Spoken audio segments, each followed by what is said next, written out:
Okay, you win. How do I sign up? I thought you'd never ask. Call Mike Scott Plumbing today and ask about their irrigation maintenance plans. 237-2888. That's 237-2888. Mike Scott Plumbing. If water runs through it, we do it. Now you did it. Are you completely insane? He's back. He, who must not be named. The man, the myth. The only guy in Ocala to eat his own weight in fried pickles.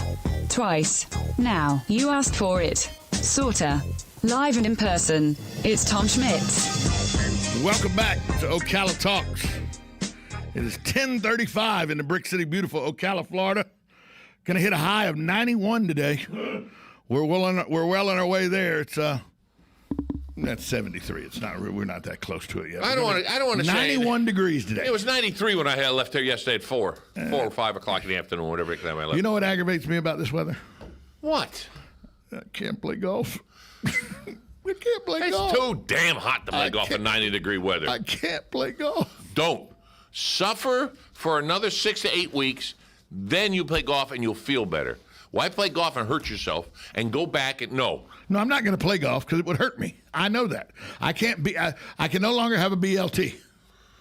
Bend, lift, twist. Can't do it. Can't do it. No. So you would have to bend over to put the tee in the ground. Nope. You'd have to lift the club out of the bag. Nope. And you'd have to twist to swing the club. Can't do any of those. No. But what you can do is go play pool. Now I have to bend over to play pool. That's right. Can't do that either. Can't do that either. I know what you could do. Go to a casino and play one-armed bandits. Yeah, I can sit at a poker table easier than that. Yeah, there you go. You can do that too. Hey, you give me a couple $100. Okay. I'll take it to the casino. Anything we win, we'll split 70-30 your way. Okay. Wow, that was easy. Wait a minute. You guarantee you're going to win, though? Well, no, there's no guarantee. Oh, so win. It's like stock market. Exactly. You invest $200, your return could be 70%, or it could be nothing. Do you really want to come back to me and say you got nothing? Wouldn't bother me. That's cards didn't come out right. Stock market didn't work today. Don't worry. Vino will say, hey, you said you didn't come out too good for you. Yeah. You were right. That's one of my favorite lines in Caddyshack is at the end of it, Rodney Dangerfield goes, hey, Judge, how about the money you owe me? You'll get nothing. And then Rodney Dangerfield goes, Rocco. No, what's he say? He says, it's Rocco, wasn't it? Hold on. Uh-oh, he's thinking. Oh, I messed it up. Rocco, go visit the judge. No, it's Rocco and somebody else. Oh, Rocco, usually it's Vinny. No, it's Rocco and somebody. Anyway, go help the judge find his wallet. Yeah. Go help the judge find his wallet. Yeah. Oh, that's it. Rocco, Moose. Go help the judge find his wallet. That's it. and Ted Knight played the judge. His eyes got real big. Oh, yeah, and he starts backing up. Yeah. So, hey, Rocco, Moose, help the judge find his wallet. He died young. Yeah. And his counterpart, Betty White, still kicking. 99? Betty White's one of the greatest people ever. Is she? I got to work with her for a short time. So. She's hilarious, too. Day and a half I got to work with her. You have a picture with her? Yeah. Yeah, I saw that. Hey, I wish I could find the original so I could clean it up. So Galen Unal was on the show today, brought to you by the good folks at Palm Garden Health and Rehabilitation Center and Penn Flooring. Yep. And we were talking about things that influenced our lives and all, and music is a big influence in my life. Oh, yeah, and I think most people, music is a big influence. What happens is when music is played, as you get older, it clicks into memories from when you were younger, good or 100%, bad. 100%. Like whenever I hear Long Cool Woman by the Hollies, okay? Long Cool Woman in a black dress. Right. Yeah. Whenever I hear that song, I immediately think of sitting in my living room when I was 7, 8, 9 years old. Yeah. We had the TV console that had the record player on one side. Yeah. Oh, I didn't have the TV and the radio and the 8-track tape on the other side. Oh, yeah. Ooh, top we shelf. Would sit there. My sister would sit there and put on K-Tel's top songs of 1972. Buy it from Kmart. It had the number one song the year. And Johnny Nash's I Could See Clearly.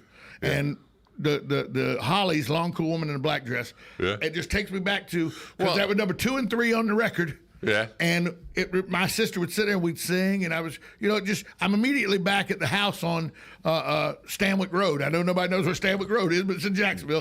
But I'm immediately drawn back to, while I'm talking to you about it, in my mind, I'm sitting in my living room in front of the colored TV with the record player and the 8-track player. And then they went from the 8-track, the same company, Went 8-track to cassettes. Oh yeah, you didn't have to wait because 8-tracks couldn't rewind. You just had to wait. Oh, you wait the whole. You had to wait the whole thing. Right, yeah. So- The only thing 8-tracks had over a cassette, you didn't have to stop and flip it over. What do you think? I think one of the biggest inventions in my time for music was the Walkman. My 'Cause you dad could take music on the road with you then. My dad, he used to go. He called it Wimpy's. It was Wendy's, but he used to go to Wimpy's all the time. I would gladly pay you Tuesday for a hamburger. Well, he used to you have give me fun. Today. We went to, and I had moved out of state by then, and he was Out of Connecticut. Yeah, I think I moved out. No, I didn't. Not yet. And he said, I went to Wimpy's today, and I went to the grand opening. Blah blah blah. I want a Walkman. Here it is. And he just handed it to me. A Walkman. They having no idea that he had hit the coup de grace of the win that day. He probably won the grand prize. Probably. He didn't want it. He liked his 8-track in his car. Yeah. And you know what he did? He bought another car, that didn't come with an 8-track. Took that one out and put it in there. Well, he bought one. He made it portable. Yeah. When they weren't portable, No. he made one portable. Boom. Plug it in. And years later, Firehouse something. It was it's Firehouse something or another. It was a band, and he had that 8-track, and I loved it and brought back memories there. I went crazy until I found that on a CD. Right. Oh, sorry, cassette. Then a CD. I found it. I got to get it digitized again. Just Right. Certainly. And you've been in this business a long time. yeah. Started at 68. People don't realize this business now, when we make commercial spots and everything, I mean, I can make a 30-second commercial if I have somebody already read it for me and everything. I can put the music with the voice. And I can do that in 15, 20 minutes. Done. Back when you had reel to reels, that was not a 15 or 20 minute endeavor. And then You had to mark, splice, cut. well, back then I was decent at making commercials because back then we had the record. Right. And you said it with a e-ah. Right? So I sat there, and it was a 30 or a 60. Didn't matter. You knew what that record was. Right. And you went and you started it, and as soon as the music hit, you took a breath. And you did that whole 30 seconds in one breath. Yeah, one take. There's you made it say, start all over. Boom. But I got so efficient at it. Right. In one breath, I did a 30 or a 60. Right. In one single breath. Yeah. With the song, and then boom. And then, like you said, at the end, when it was done, then you get the tape and you splice it and all that stuff. But it was done. That was it. The levels were there. There was no fixing, nothing. Like, I'll give you a prime example. The Mike Scott plumbing commercial that played in the last break. The irrigation where, what'd you just do? As long as you don't think I ran over one of the sprinkler heads with a lawnmower, nothing. And all the sound effects. Oh, you yeah. had to add all Ding, those. ding, ding, ding, ding. All those had to be added by splicing and marking. It used to be a pain to be in radio. Oh, yeah. Well, you have to have two decks. Oh, yeah. Reel to reel. And then you play the commercial on this one, and this side is ready to pop into, and the third one is the one that is the final. Oh, yeah. Oh, it was, yeah. Now, when you broke into this, Yeah. you were at Armed Forces Radio, correct? Is that the No, first radio job you had? I was a junior in high school, Oh, okay. and I was in a country western station I worked at. You had both kinds of music, country and western. That's right, yeah. That was with Junior Achievement before that. JA, I was in JA. Yeah, and then after that, I got out. I did a quick little gig at a TV station doing bass. You do know you got a face for radio. I Right? do. That's why I didn't last long. Then I graduated from high school. That's when I went to Vietnam immediately. Boom, boom. I was number 3 in the draft. Yep. Time to go. And then that's what's Armed Forces Radio and Television and a cook, so forth and so on. Right. Yeah, and that was all, my whole stint. So you did music originally. Talk radio wasn't. No, it was not on my horizon. Right. You did music. Yeah. And that's a whole different ballgame there. But because you did music, Yeah. and because you worked at a country western station when you first broke in and all, I bet your taste in music's pretty eclectic. My taste in music goes all the way. I worked at all kinds of stations, all music stations. Right. From, I call it elevator music. Easy listening. Easy listening music, yes. The classical to C&W. Right. And rock. I did them all. Right. I've done them all. And when you say which is my favorite, none. I don't have a favorite. I don't either. Do I like what I do prefer? I do prefer instrumentals over vocals. I like to listen to the music. Right. Now there's some, like Brick House or Commodores, baby. Yeah, things like some of those. Yeah, there's a lot of Sinatra.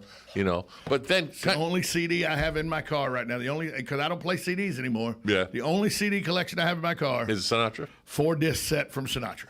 Oh, well, there you go. I was listening to "Luck Be a Lady" coming into the studio today. Oh yeah, there you go. So, but see, my first memory of music, even though I sat in with 72 and all, when I first realized music was cool and it was something I needed to get into, was I said on the radio earlier this morning, I watched the episode of Soul Train, and Gladys Knight and the Pips were there doing Midnight Train to Georgia. And it wasn't Gladys Knight that got me. It was the three dudes in the leisure suits that were dancing so great. Leisure suits! They were dancing so great. Did you ever own one? Owned one. I grew up in the 70s, Joe. Well, so did I. I have like 9 or 10 Easter family photos in baby blue leisure suits, white leisure suits, tan leisure suits. I lived in double knit polyester. Oh, you sweat easy, though. But my first remembrance was, and it was because I liked the Pips, their dance and everything. When they'd do the choo-choo, remember? Woo, woo. Oh, yeah. And they did the hand. Cornelius? Yeah, Don Cornelius. Don Cornelius, yeah. So that was when I realized that was my introduction to that music was going to be cool, was Gladys Knight. Now, that led me to start looking into music, and I came across this band called Led Zeppelin. Oh. And it changed my life. Oh, yeah. Led Zeppelin changed how I had an outlook on life. Mine was a little earlier. Mine was Chicago, Three Dog Night. Right. But it's all the same, basically the same era. But the beauty about Led Zeppelin, here's what got me about Led Zeppelin. I'm going to get in trouble for this probably. No, you went to the bathroom. Led Zeppelin, because I was a guy that I loved poetry growing up as a kid and everything. Oh, okay. And I would listen to lyrics. Yeah. Instead of the music. And the music was great, but I liked lyrics. Yes. And you listen to those Led Zeppelin songs, almost every song they're singing about, they're talking about having sex. Mm-hmm. And as a 10-year-old, 11-year-old boy that you figured that out, but you don't think the adults know you figured it out? Oh, well, because they figured it out, that's for sure. Of course they did. For sure. Yeah, they knew A Whole Lot of Love, that entire song. Oh, yeah. But the whole song, Whole Lot of Love, is about having sex. That's all it is. There were so many songs out there that was about that. The innuendos and the way they turned it to get past the censors. Yeah. Have you ever heard of the song Je T'aime? Of course. But Led Zeppelin, and then I started getting into the music. And once you figure out how great John Paul Jones was playing bass, and how great Jimmy Page was playing guitar, and that John Bonham there's never been an equal on drums to John Bonham to this day. Neil Peart, who was the drummer for Rush. No, there's another one, a little short little guy. Phil Collins? No, Phil Collins. No. Oh, Jimmy. Oh, doggone, I hate that one. He played more big band. He was an era before that. Right. But he could. But John Bonham could go. So Led Zeppelin changed my life. Oh, sure. And then Stairway to Heaven. Pink Floyd kept it changing. Oh, Pink Floyd. Because then I got into Roger Waters. Is one of the weirdest dudes you'll ever meet in your life. He's a weird dude. But the sounds he made that were turned into music. Huge Pink Floyd guy. How about Another Brick? Another Brick in the Wall. The Wall was a great movie. Don't get me wrong. The Wall is. Never mind the movie. I'm talking about it was a great movie. But the album was great too. But the album wasn't Dark Side of the Moon. Dark Side of the Moon was one of the greatest albums ever made. Yeah. Pink Floyd made that album. Yeah. Just like everybody says, what's the best Led Zeppelin album? Everybody goes, no, Led Zeppelin 4 with Stairway to Heaven. No, it's not. Led Zeppelin's original album is probably their best album. No, wait. The Stairway to Heaven for a radio announcer was very good. Oh, yeah, because it gave you bathroom breaks. That was 18 minutes long. You get that or the live version of Leonard Skinner's Freebird.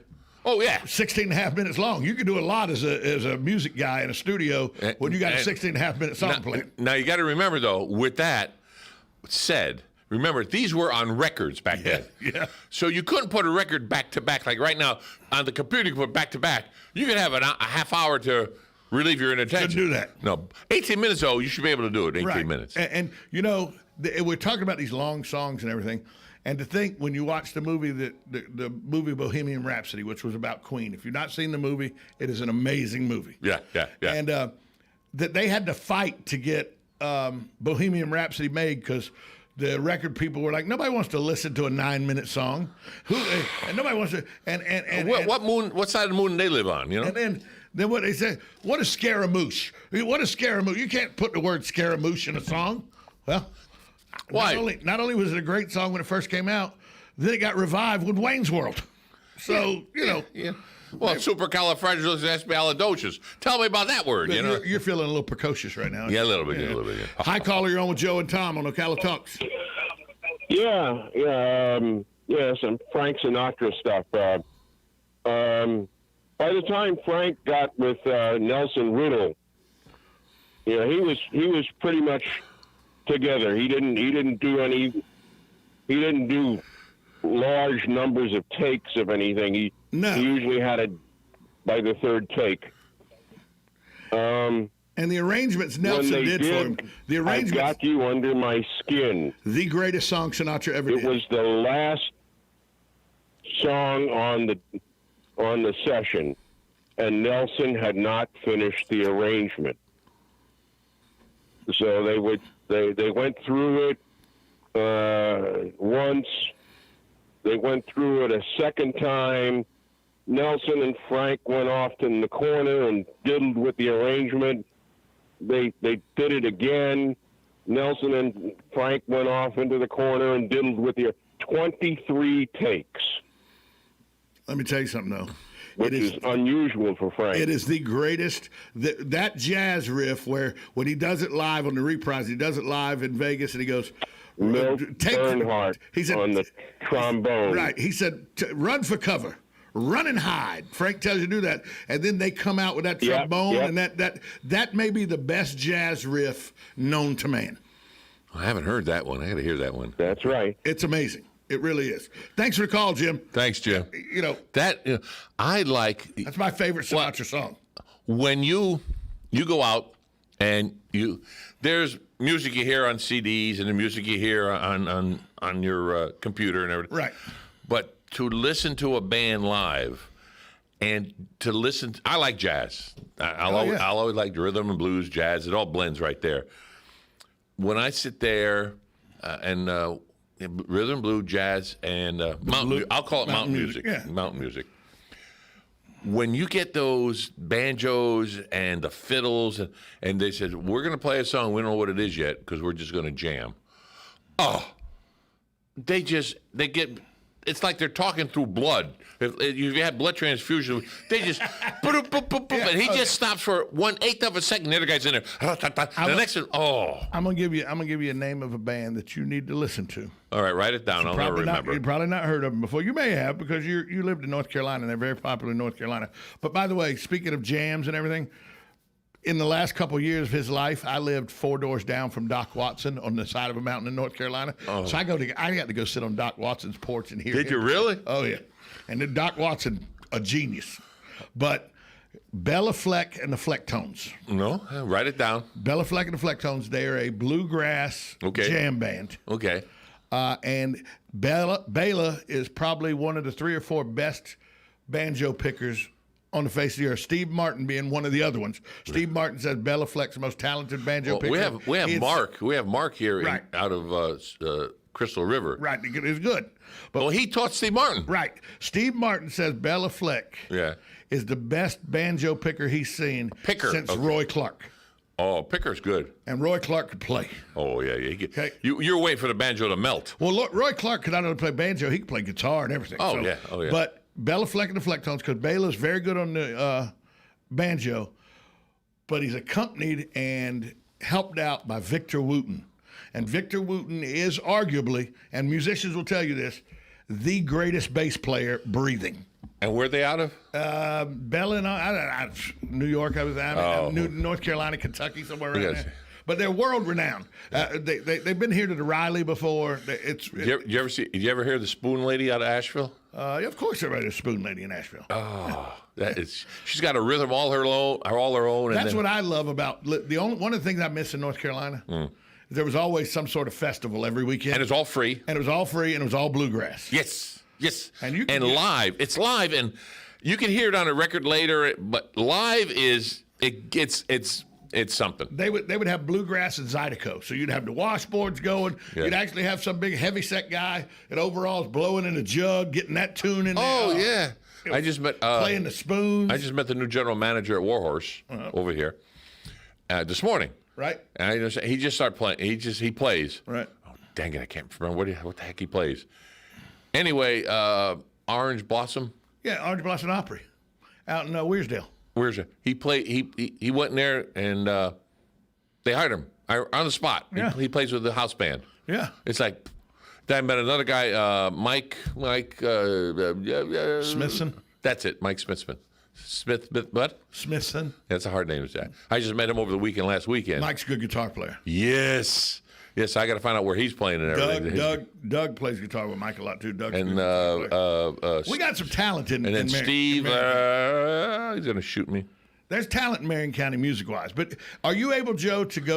Steve Lowry. Are you plays. able to go to a live venue, a live music venue, and within 90 seconds, I can tell whether the band's going to be any good or whether I need to just pay for my one beer and go to the next place. If they can't keep a beat and follow it in a song, forget it. It's That's done. the thing. People think that singing. One of the hardest things is the drummer is keeping the pace of the song. That's it. If it's out of sync, it's not going to work. A bad drummer can make a good band sound horrible. Yeah.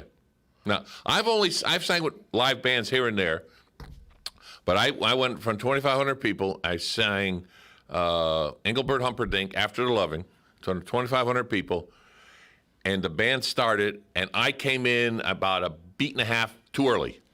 I was excited. It was straight up, and I started singing, and I just kept rolling, and they caught up. They caught up like that. I mean, I could hear it, and I'm singing. I said, "Oh, Sugar Pops, I screwed up. Am I going to stop and look like a fool or just keep going?" Keep going. The band caught up. Oh, yeah. I mean, they were professionals. Professional musicians. They just boom, and they made me sound better than I did. And I went through do that all the time by turning your microphone up. Thank you. I appreciate that.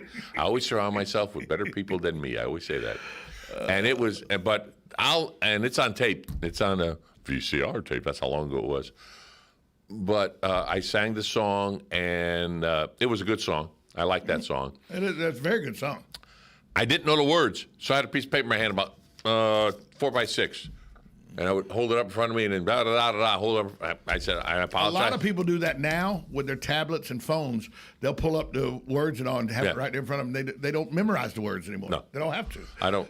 So, well, the big singers on stage, right? They got monitors right in front of them. Right. We got about 2 minutes. So cool. I said that growing up, Gladys Knight and the Pips started me on the music. Then I found Led Zeppelin, Pink Floyd, Jimi Hendrix, Janis Joplin. Okay.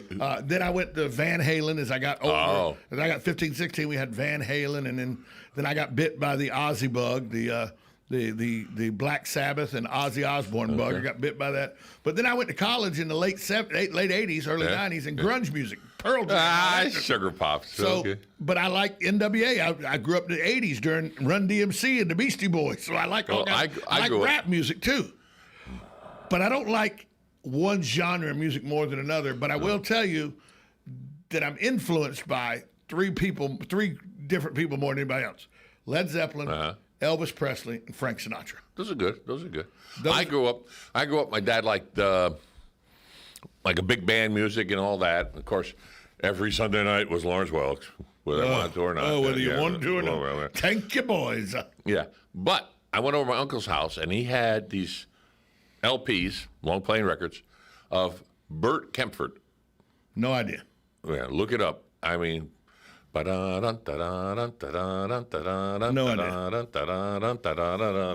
idea. Anyway, he influenced me. Matter of fact, he influenced me so much. I visited my uncle, then I bought the records. Oh yeah. Because and now I have them on my repertoire, and it's good songs. I like this one here. This is your song. No, it's not my song. It's bumper song 15. 15. You got to try 18 once in a while. I do every now and then, you know. Today's trying to get my wheels back under me. It's only been 3 days. And it's Wednesday. Hump day. You beat me, okay? I know. But you don't say that into the microphone. You got to move your head up to the side so my eardrums don't drop out anymore. Hump day. I hit you. Yeah, well, what are you gonna do? Hey, same back here tomorrow. Same source time, same source channel. WOCA, the source. Broadcasting from the Paddock Mall Studio.